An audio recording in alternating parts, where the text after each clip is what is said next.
We're Sid and Mackie, and we're professional mountain bikers on a quest to race the best and most challenging mountain bike races around the world. With 3 days of rugged riding and big climbs, this race, Moab Rocks, absolutely fits into that category. Which I guess is why we keep coming back. Well, part of the reason anyway. The other part? We haven't exactly nailed it yet, have we? Last year, we both put in good performances physically, but we were plagued by dumb mechanical issues. No, you're right. I guess we'll leave the housing. Wrong turns. I think we just did like a loop. And if we're being honest, our own inability to get out of bed early enough to do a warm-up. I was not ready to do 400 watts for 15 minutes at the start. This year, we put in some of the best training of our lives only to get floored by a head cold a week before the race. And it definitely crossed our minds. Was this about to be yet another year of bad luck? But that's the thing with bike racing, the thing that keeps us coming back. Not just to this race, but to the sport in general. You never know until you roll the dice. And this weekend, we're gonna be taking some risks, going hard, and betting on ourselves. Feel a little shattered. I don't know. I was able to just push it. I don't know what to say. Felt terrible, but maybe that was the point. I don't know if he'll fall for it because he is pretty sad, but it's worth a shot. It's worth a try. Once again, we've got Coach Mike on support crew, and we'll also be joined by Lo and Joe, because suffering is just better with friends. Whose butt is that? That's Maggie's. So hit subscribe and join us for a battle in the desert. As always, these videos are made possible by our patrons. You can find day 2 on Patreon right now. Okay, let's get racing. Got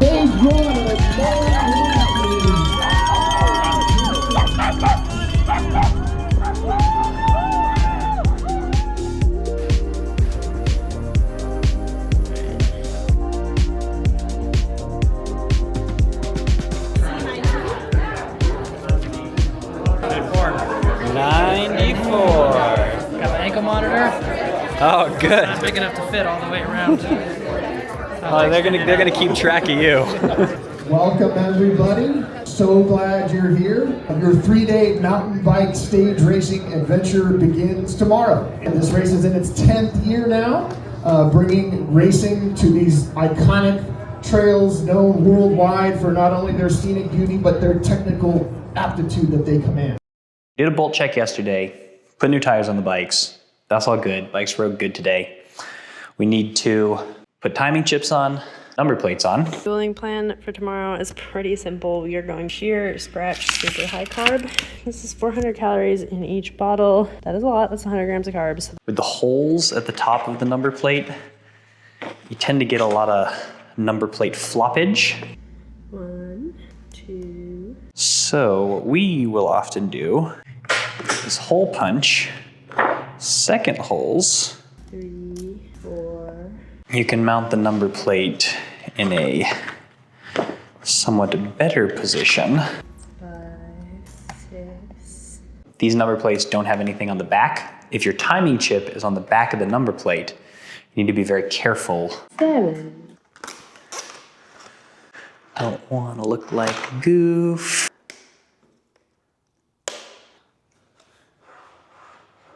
That should be good.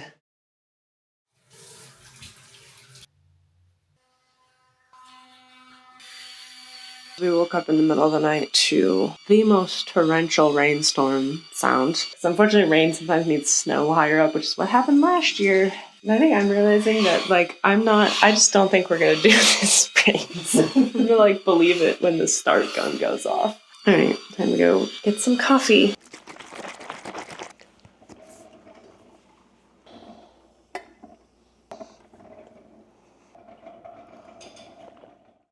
Morning of day 1, Sid and I are going to pedal over to the start. But first I need to make sure that the bikes are ready to go. And it's cold in the garage, so we're gonna do that before we put on our kits. Lubed the chains last night, that's ready to go, did a bolt check. Obviously you can't do your tire pressure the night before because the temperature changes. So we're gonna do tire pressure is the main thing, and we've got this awesome little Fantic X9 portable air compressor. And we talked about the previous version of this, the X8 last year. They've improved it, and it's really nice because there's a integrated Presta valve, whereas before you needed an adapter. We have it set to the Presta setting because all of our tires use Presta valves. But if you use Schrader, It's super easy to just swap it like that. It stores your last used pressure setting. So if you always set your tires to the same pressure, you can just set it one time. Super easy to change, just up and down, choose what you want. Now that Sid is running a Vittoria Airliner insert in the back, we're running her at 20. It's currently at 17. Click on the link in the description or go to bit.ly/x9ace, all caps. That will take you straight to it.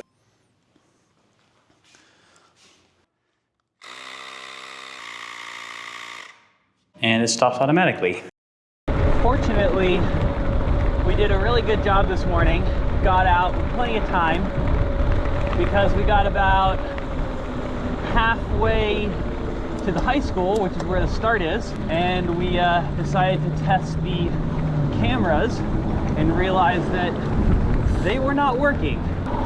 So Sid continued on to go get a start position because, well, I've done well enough in this race that I can kind of go park myself on the front, and that's okay.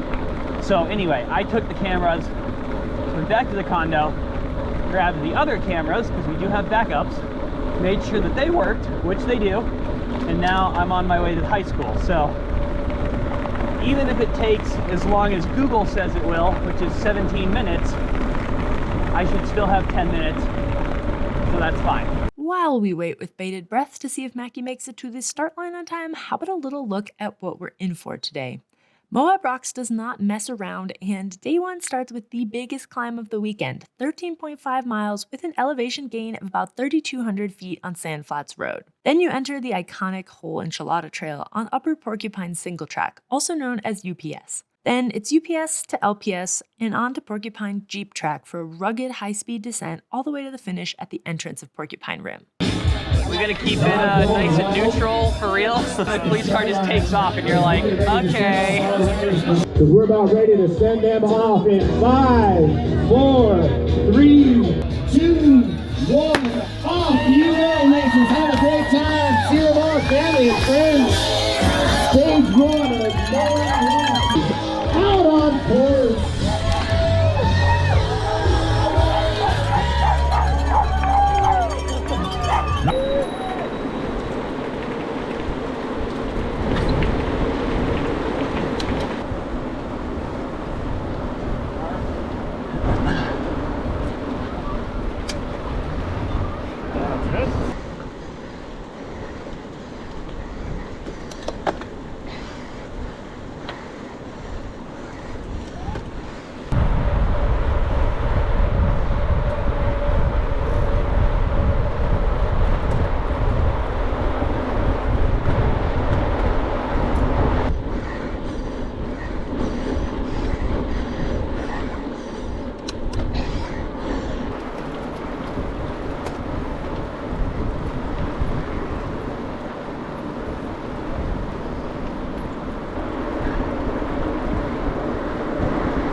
So, we're on the dirt. I'm alone again. Classic. I'm just not a good road rider, guys.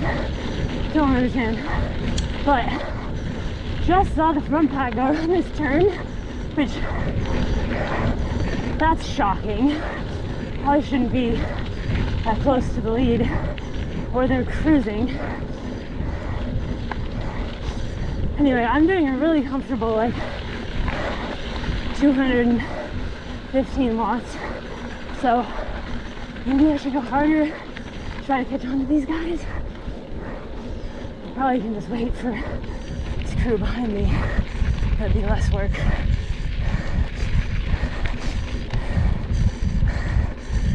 Road riding is weird.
Go.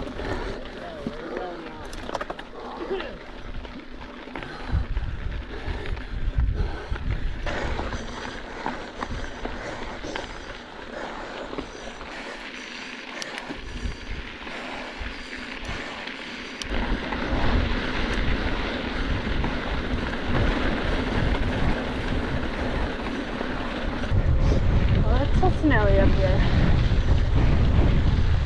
I'm up in DC and it's like I'm literally in the cave and on the road the last 2 days and I'm like, okay.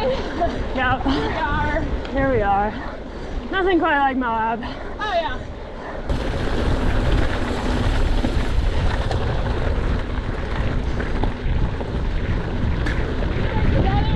Yeah, let's do it.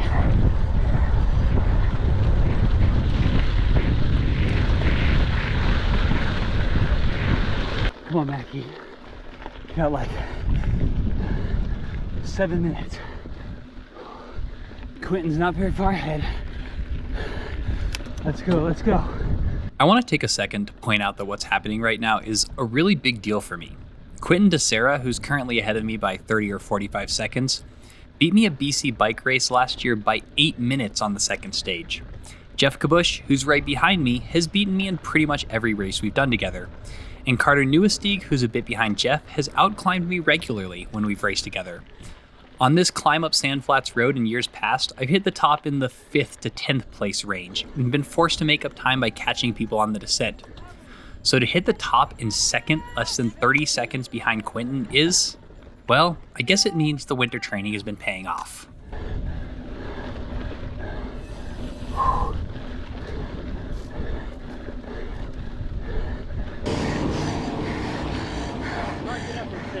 Joe, you sneaky b****. I thought you were way ahead. No, I couldn't catch up to the lead group. God, Dropping my jacket off. Look. I was like, at least Joe won't catch me at the end of the climb. Here we are again.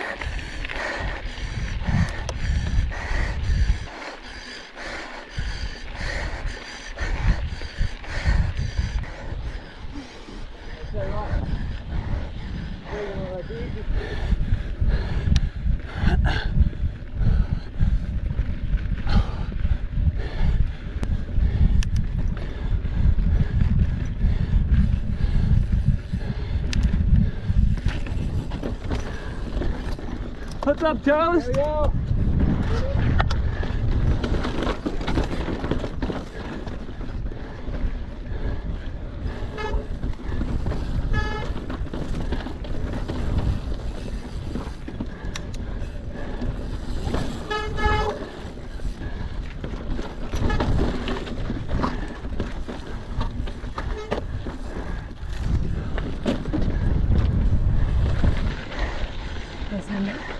Very much mistaken, it's snowing a little bit.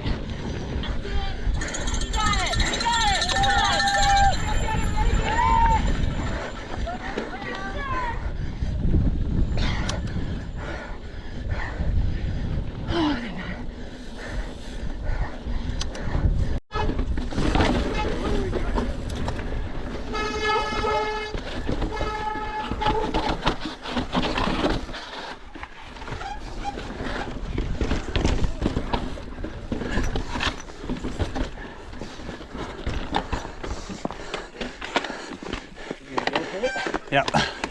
Ride it back.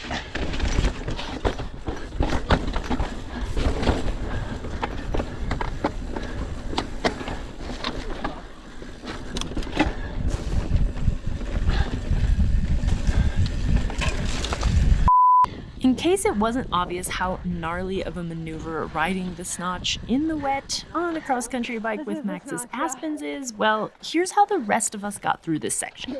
In the past, I've literally sat on my ass for this next section and just like hold the bike and slide. Holler if you want help.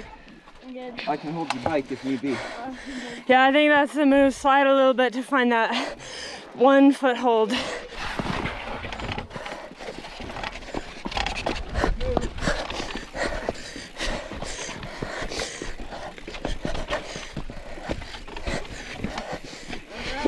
And we did it!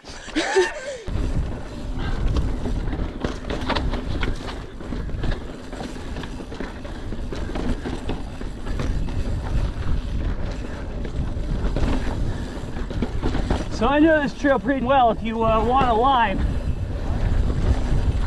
we can try to put some time on those next guys. Yeah, for sure.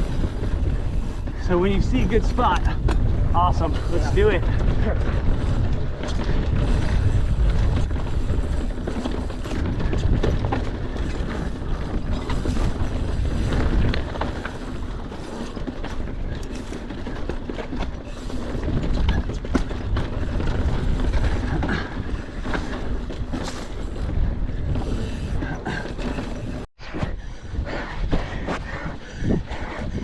I feel like I hit the camera on my saddle there, so apologies. That angle is terrible.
Between the lines? I don't know what's going on. Don't follow me, apparently. But that worked out, okay.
Unfortunately, our backup cameras had not been fully charged, so the batteries died for both of us right about here, and neither of us successfully filmed the finish.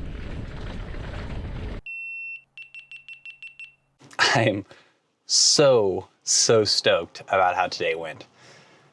So stoked. I went over the top in second.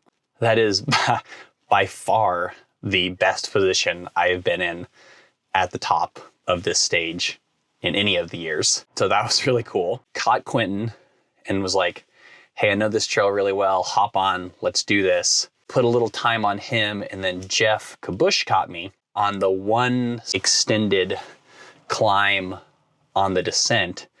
He put a gap on me. I could never close it. Obviously, it would have been fun to win this stage, but like second on this stage, I'm just so stoked. 12 seconds behind Jeff currently. I don't know. I felt good climbing up that road. I don't know what to say. I'm just really stoked. I'm in Lo and Joe's van right now. Coach Mike fed us at the top, drove down, picked up the van, and brought it out here, which is awesome.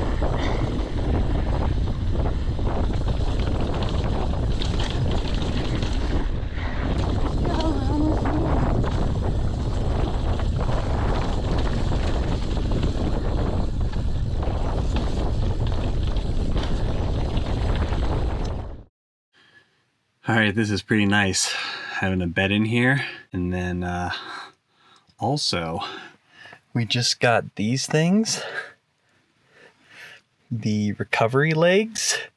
I'm going to recovery leg myself while I wait for everybody else to show up. Camera did not successfully record the finish. What position? It was fifth, which I'm very happy with. It was a pretty steep field. Yeah, I'm really happy with that. I'm really happy with how I felt on the climb. Really happy to have caught Jenna on the climb. That was fun. To have someone female to ride with for most of the climb was cool. Not my best show of descending ever. Like definitely some real goober moments. Yeah. I just could not keep the flow. I have some flow and then get mired in a really slow section. And there was one spot where it split and I just got really scared that I'd gone the wrong way. And unfortunately Joe and someone else followed me into it. And then I killed all our momentum because I was like, are we on the right way? A total doofus. And we're like, if I had had a great descent, it probably would have meant that I did not go hard enough. On the climb. Joe and I were out there, solidarity and cramping on every little... Cramping solidarity? Yep. Making weird noises. I brought my hotshot anti-cramp stuff, and I kind of went through that along the climb, and then I got to the top, and I was like, you guys have Fireball, and no. What? You need to talk to the promoter about that. Yeah. They kind of laughed at me. I was like, wait, it's not a joke. I'm not joking. I'm serious. Like everybody went too hard early on the climb, and then it's just such a long climb. It's, I don't know. I can't tell you the last time I did a climb that was that long. You put so much distance on me on that steep part. I was like, Joe is on fire. And then 2 minutes later, I started. So maybe there's a correlation. But as soon as we started doing those long, shallow things on the descent, I started to feel the cramps coming back in, and survival mode to the end, but it was good. Yeah. Oh, a chip pouch.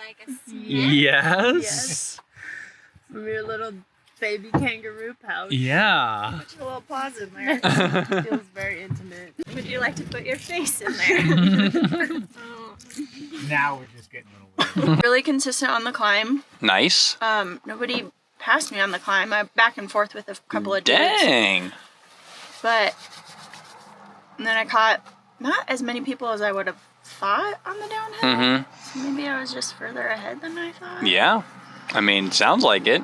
Or I'm incredibly slow. No, we've watched you descend. We know how you descend, so. But I came in, I think, right at 3 hours. Nice. Awesome. Solid. Wow. Predictions were good. Dang. Good. Good job.